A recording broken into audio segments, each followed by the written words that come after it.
you are all welcome to this Global Justice Report. As you know, it's an online production of the Center for Global Justice. I'm Roberto Robles, your host for today's program. The Center for Global Justice, el Centro para la Justicia Global, is a multinational and bilingual research center located in San Miguel de Allende, Guanajuato.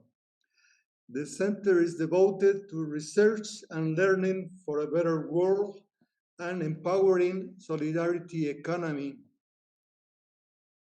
Well, in this case, the session, well, it's hybrid because we have an audience right here in this room, but most of the people are connected via Zoom, so it's a hybrid event.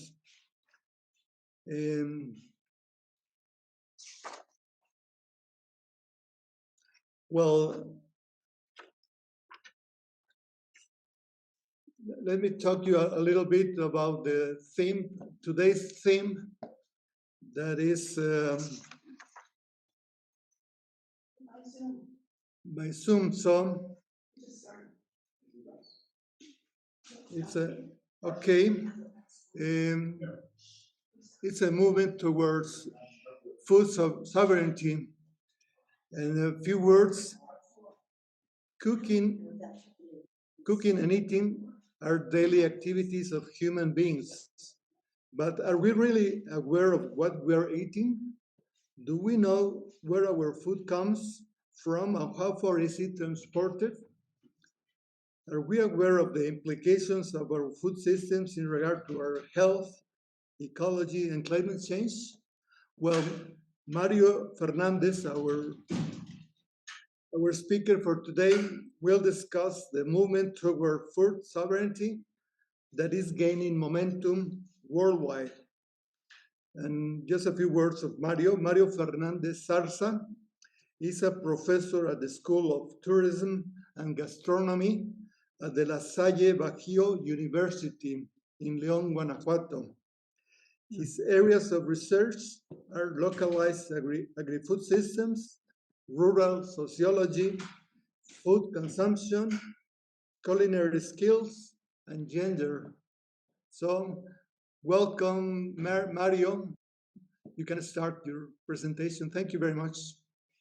Thank you for your invitation. For me, it's a pleasure to talk about a subject like the food sovereignty. Let me share my window. Yes, okay. So, yes, okay. No problem. Go ahead. Fine. Excellent.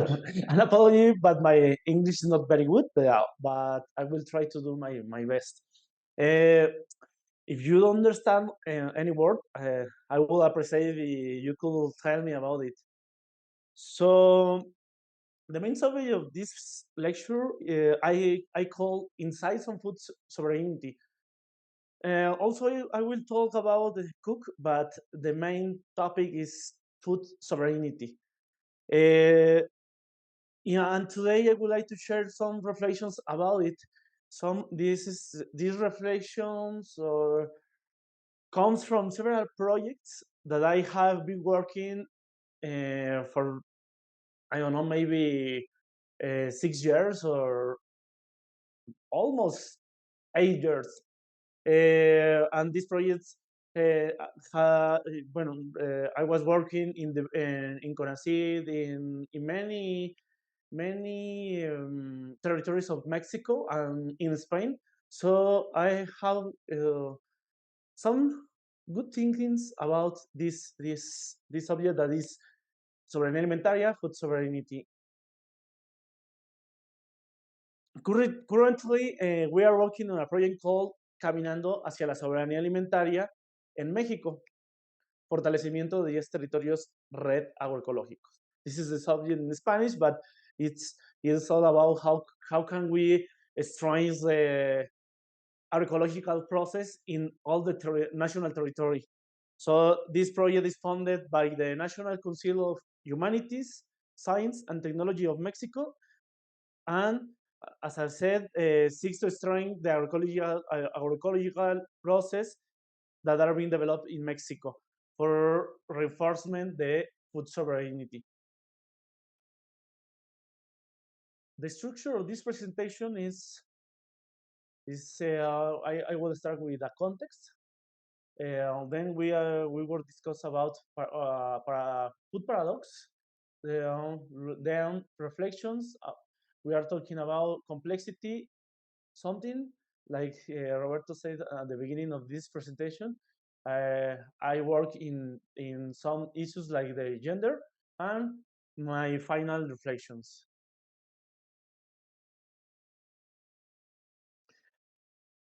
I would like to start this lecture with this statement.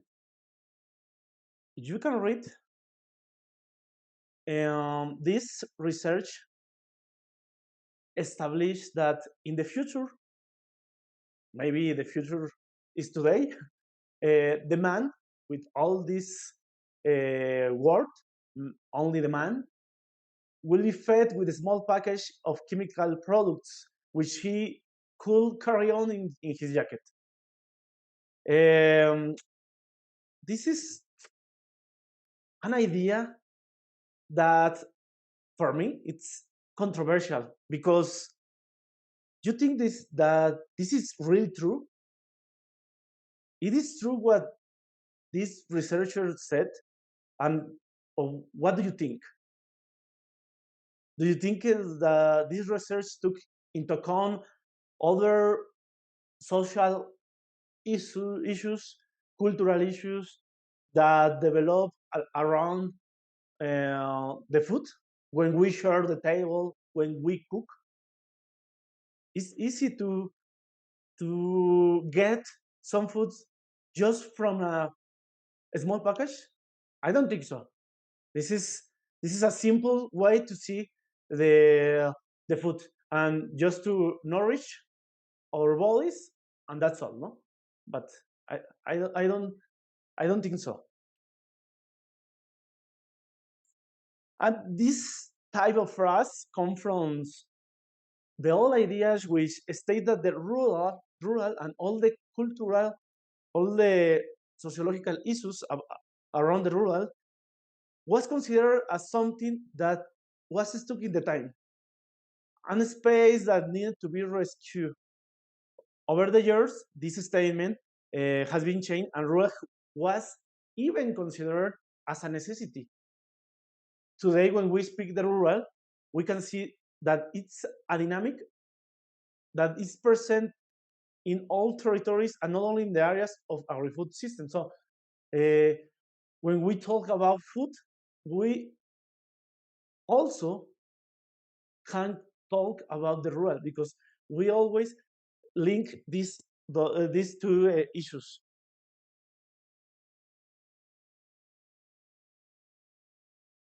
So over the years, we can see that this statement has been changed.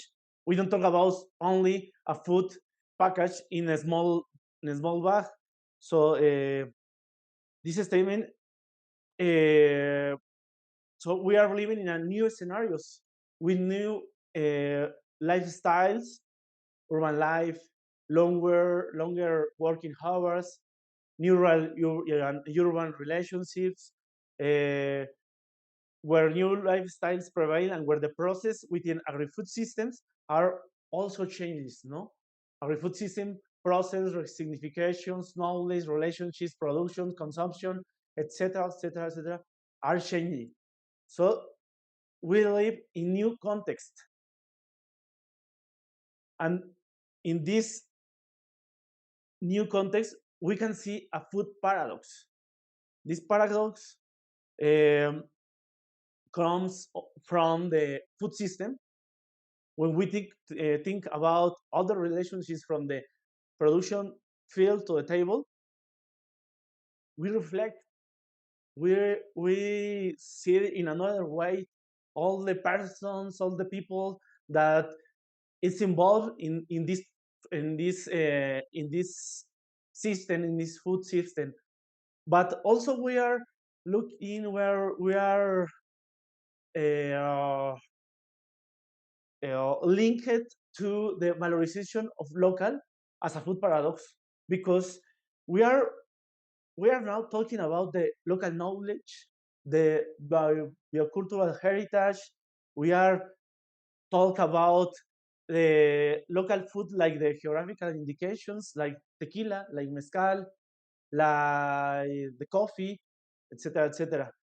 And also in this paradox, we link to the food disaffection, and this is a theoretical concept that comes from the Berkeley University. What states that, for example, an apple produced in Argentina may have been processed in China and is being marketed and consumed in Mexico. So we are eating food without territorial linkage.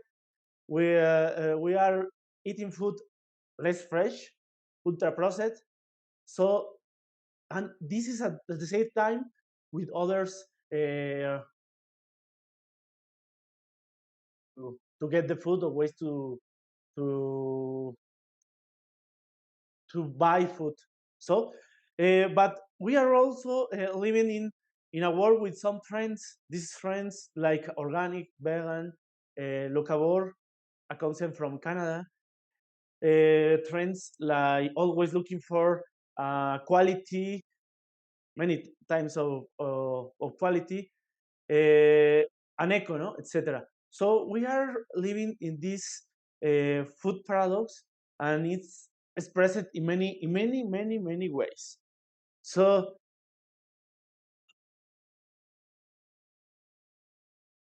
how, with all this context, how our consumption decisions, food consumption, affect the food sovereignty? Have you ever think about this? All my food consumption has a consequence from all the food system?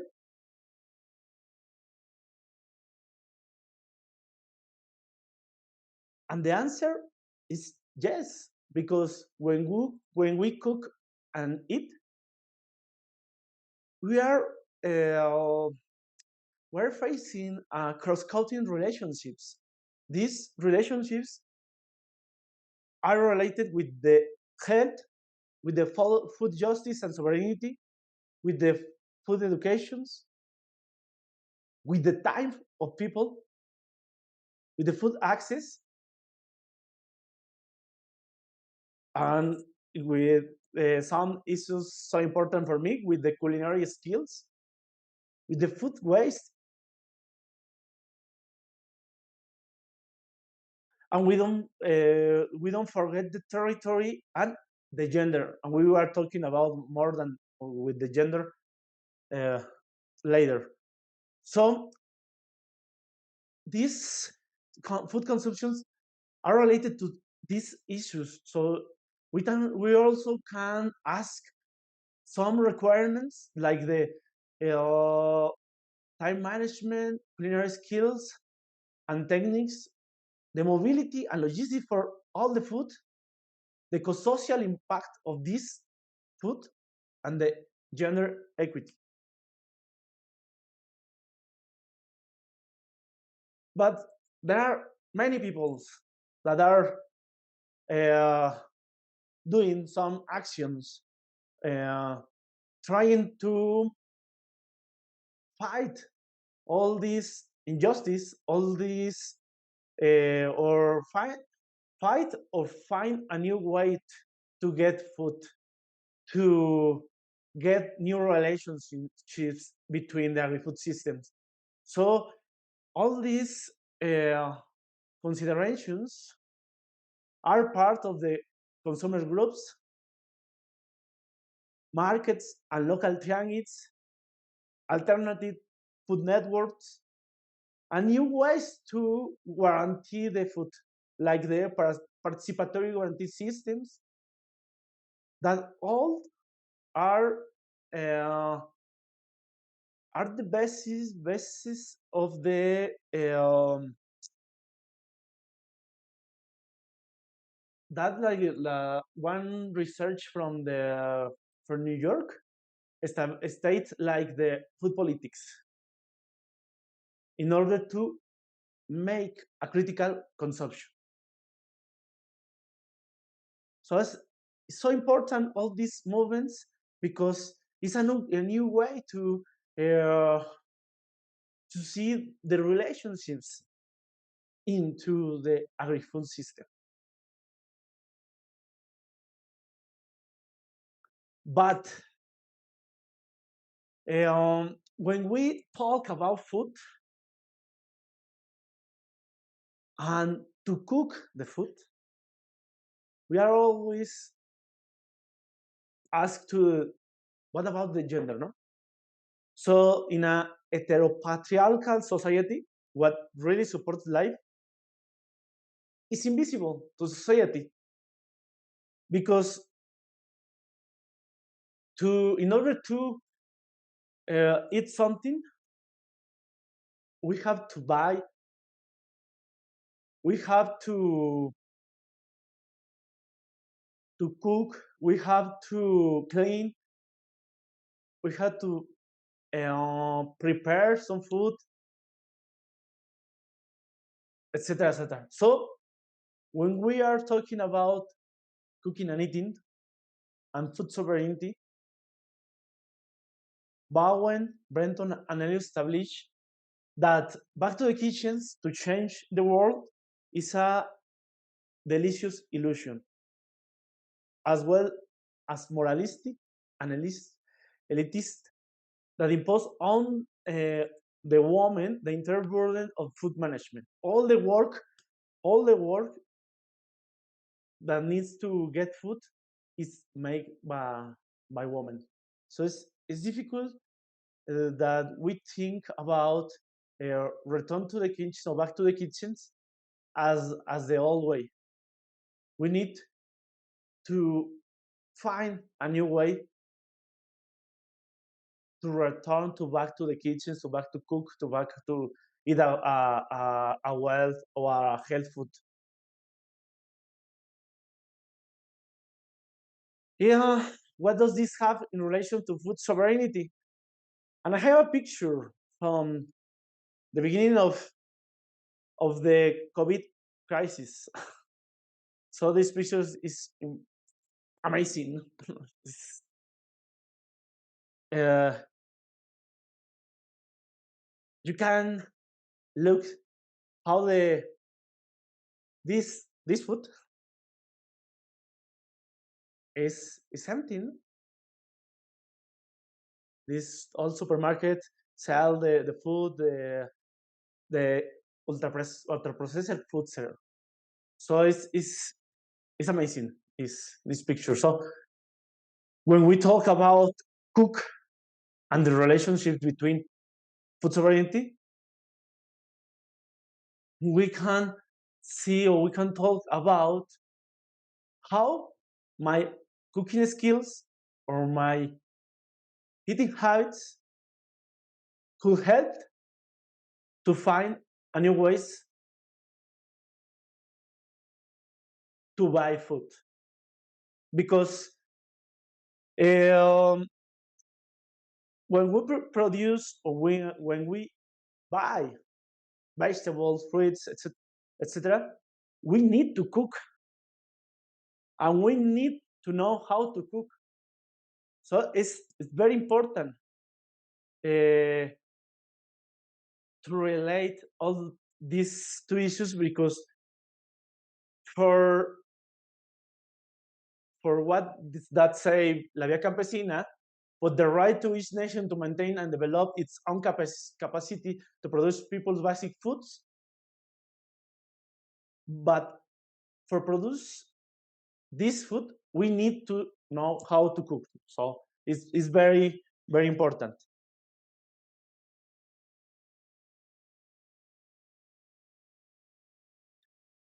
So the relationship between food sovereignty and all the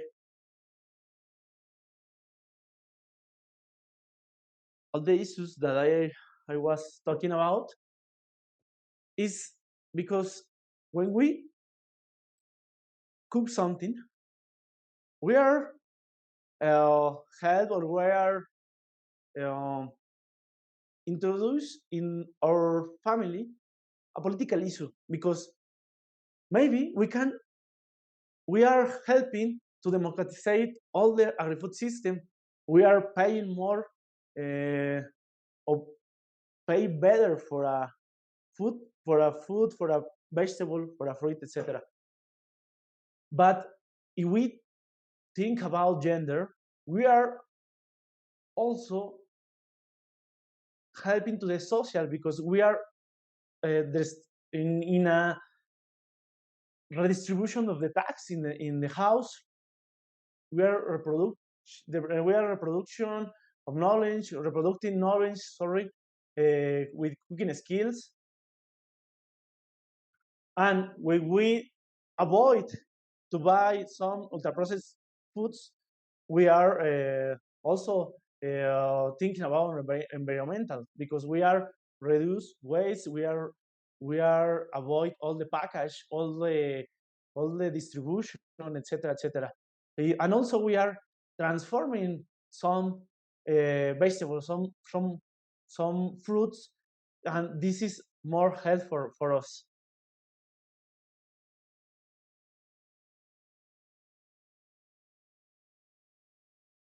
So when we talk about this, we need to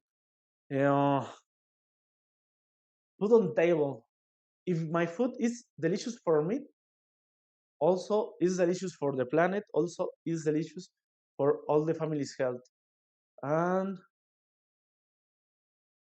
that's all.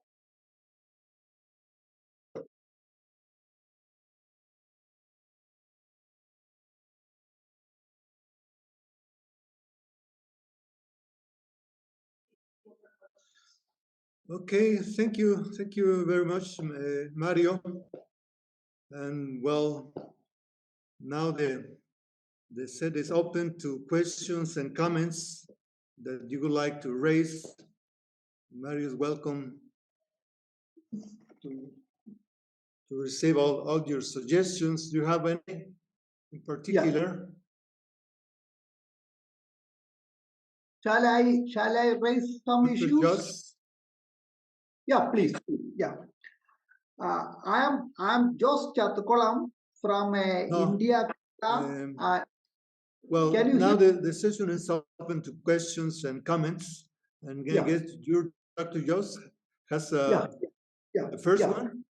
Yeah. You see, my question is that there first We can hear you. I would like to appreciate Maria for We the can hear you, excellent. doctor. Any problem? Can you hear me? Yes. I would like to say that I would like to appreciate Maria for the excellent presentation on food sovereignty. You see, very interesting points you highlighted. One is that they're back to kitchen. I would like to appreciate that concept you developed, back to kitchen. And it also mentioned that they think about how much you really need to eat. These are the very crucial issues. And the democratization of food and issues you have mentioned. I again appreciate you, the way in which you actually covered the entire gamut of sovereignty of food. And the issue is that there you also mentioned about the rural urban continuum. You see, I would like to mention one point. You see, the point is that when you say something on agriculture or food production, and the general notion which is coming to us that it is actually the major task of the people who are living at the rural areas, things there. So the point is that by and large, the city dollars and the city people, what actually in many places, what I have seen that they are not really producing the food items. Actually, it is coming from the rural areas, things that the rural is supposed to make the food items and it actually transport to the urban areas. So can you think about comment on something on very particularly on the urban agriculture? That concept is coming up. Basically, I am from India and from Kerala. And Kerala also we have a lot of chance to highlight the issue of urban agriculture. And last year I got a chance to visit Cuba, particularly Havana and the other places where I have seen that they have a project of particularly on the urban agriculture. So, of course, you mentioned about the rural-urban continuum and all things there. This is the point of urban agriculture. I would like to I would like to know what is your comment on that. And point number two, when you talk about food sovereignty and the food production, what about the issue of land reforms? That is a crucial issue. Land to the people, land to the tiller, land to the people, and the democratization of land issue also there. Not only that, their food items, land also you have to give more importance in that. So now the point is that there the scale, economics of scale, and within a small plot of land or in urban area where you can cultivate, you can also produce your food items. So that land point is also important. And apart from that land issue, more technological issues and all things without even land, even the urban settings. And that issue also you have to highlight. And these are some of the points. Again, it is an excellent presentation. I'm very happy to hear the major comments from your side. For the time being, now I stop. Then again, I can participate in some of the issues. Thank you, Maria, for your presentation. Fine. Thank you, Doctor, for your observations. And not only the land, but also the water, no? The water is so important. And I don't know if I catch very well the idea, but I think it's I work with the food system, so I know that there is another issues around this food system, but um, it's complicated to study all of the pictures that is related to the food consumption or the agri-food system. So in this way, I just put attention in the ways to we eat or we cook. I don't know if I answer everything, but thank you.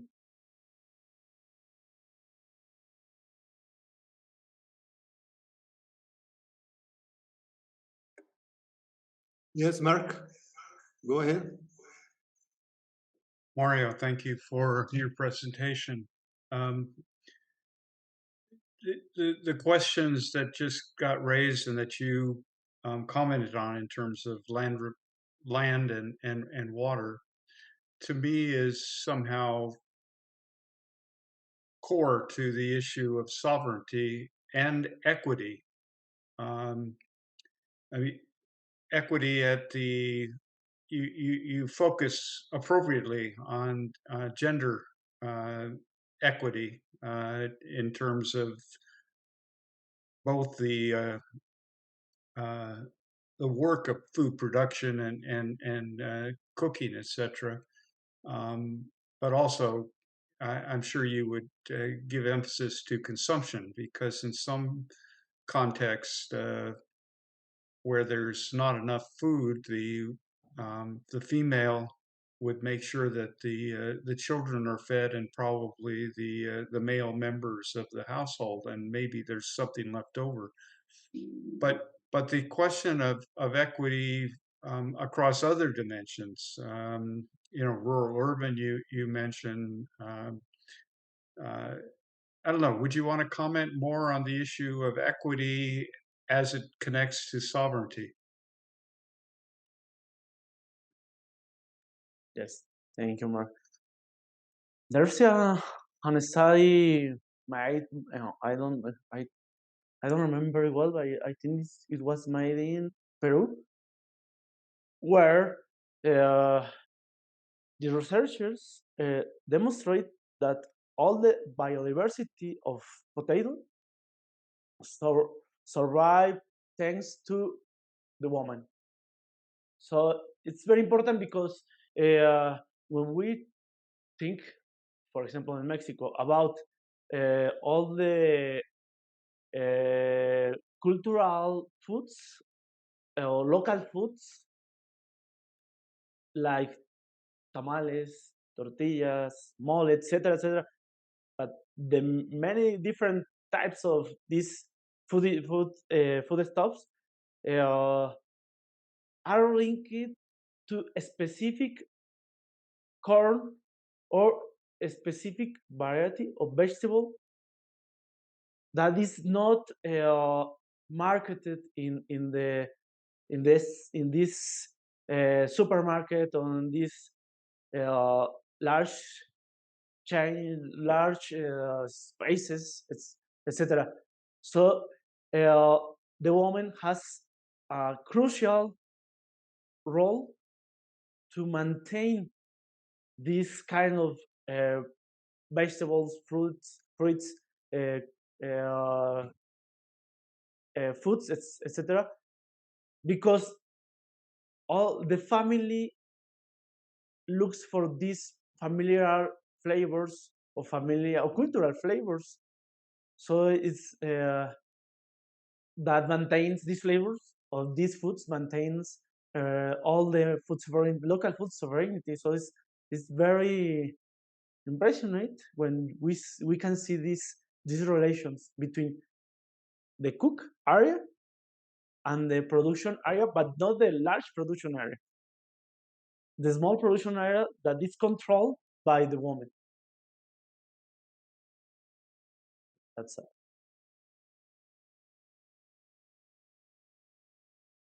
Just a quick follow-up, if I may, Liz and Roberto and Dr. Jose. Mario, in most contexts, there are people who have access to food and other people who don't or have much less access to food.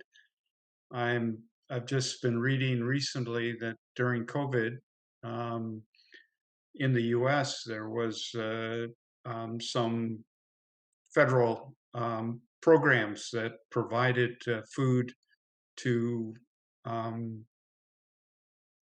very poor families. And there was clear evidence that during that time that the money was flowing from the federal government, the amount of hunger among the poor was reduced. Not enough from my perspective, but significantly. And then when that program ended, the hunger rose up again. And part of that is a question of resources to purchase food.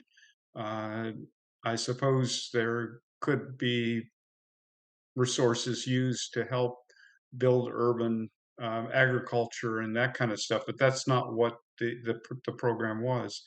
And that, to me, is as I look around the world. I mean, I've traveled to South Sudan and to parts of Afghanistan as well as Latin America.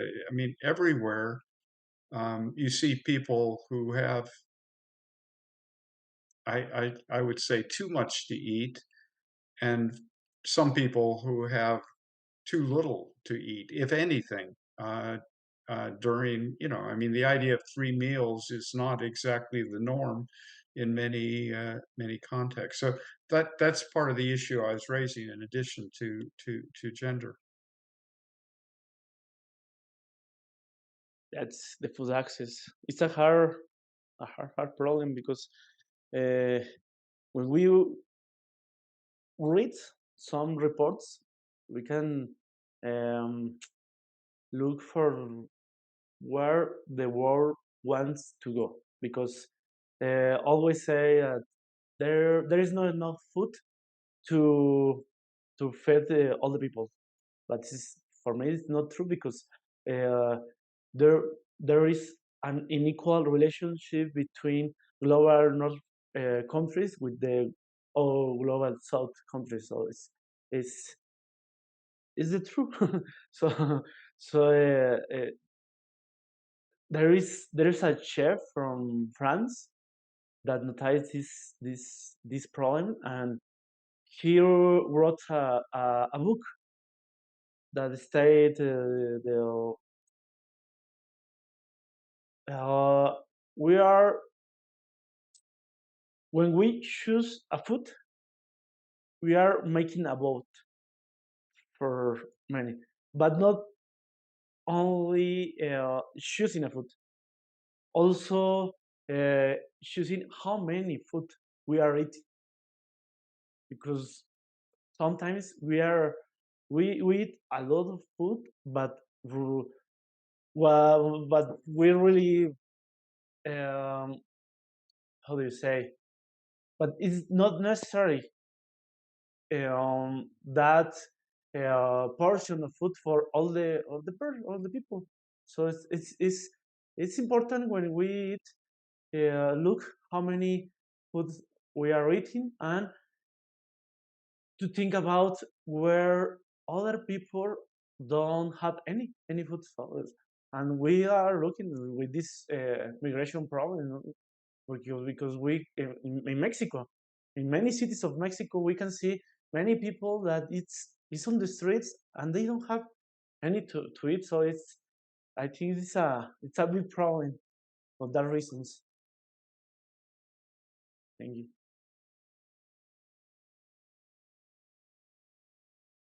Yeah.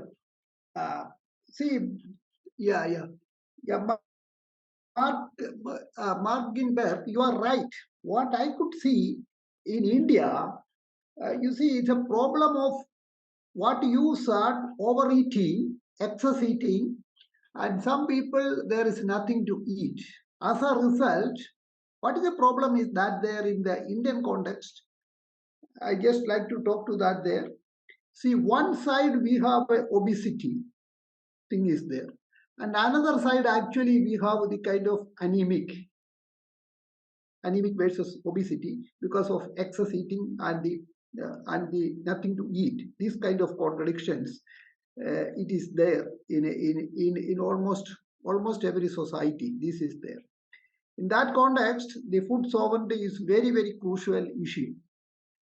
And another point, what you see, yeah, Fernandez, in your presentation, you mentioned about the waste issue, the actually food becoming the waste part.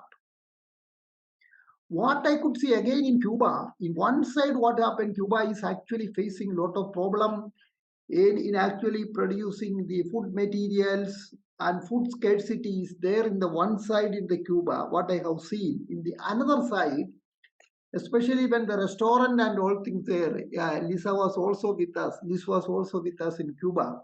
In another side, what we have seen that there is so much amount of tremendous amount of food in the restaurant is actually putting us waste. This is there. This kind of a contradiction is also there. So when you talk about the food sovereignty, I think we have to develop some kind of a culture, the food practice, eating practice, how to reduce the waste is an important issue. In Kerala, I can give you one good example. When you mentioned, and Maria mentioned about the COVID period, in Kerala, what actually in the COVID period, we have community kitchens, community kitchen by the women's agency. Women, they formed the community kitchen in the locality, in the neighborhood, so that what happened, the poor people, they may not be in a position to cook food during the COVID crisis period, what they can come and eat from the community kitchen. This is there. And after that, a kind of a follow-up of after that, it has to be sustained in a different fashion. For example, in my house, there is some excess food is there, or other houses, some excess food is there. So there is a common place is there. They can pack the food and they can keep in the common place with a refrigerator, fridge, or whatever may be there. So poor people can come and eat the food. So these issues are very, very crucial issues. One have to think about that. And another point, when you talk about these kind of issues in India, Mahatma Gandhi has talked about a lot on this food sovereignty and the democratization of the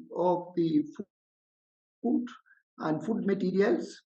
And I have already sent a paper to Fernandez on I did some work on that in the Indian context. What is actually Gandhian concept of food sovereignty and what have to do there.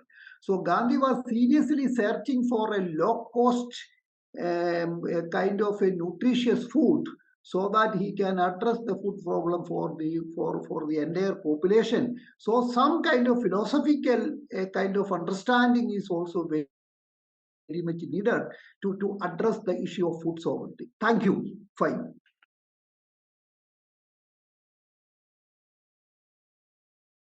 It's another example for this kind of community cooking or community.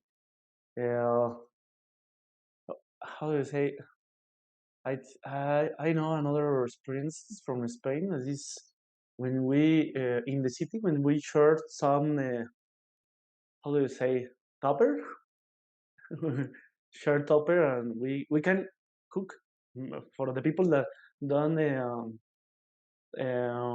can't prepare a small food.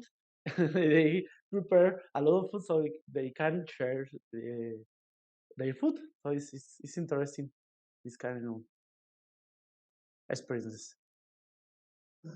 Discussion. Okay, thank you everybody. Thank you particularly Mario. We appreciate your effort you made. It was not easy, we all know. But thank you very much. It was very interesting. Thank you, Mark, Dr. Jose. Thank you very much for your participation. So we hope to see you in the next session. So for today, thank you very much. So long.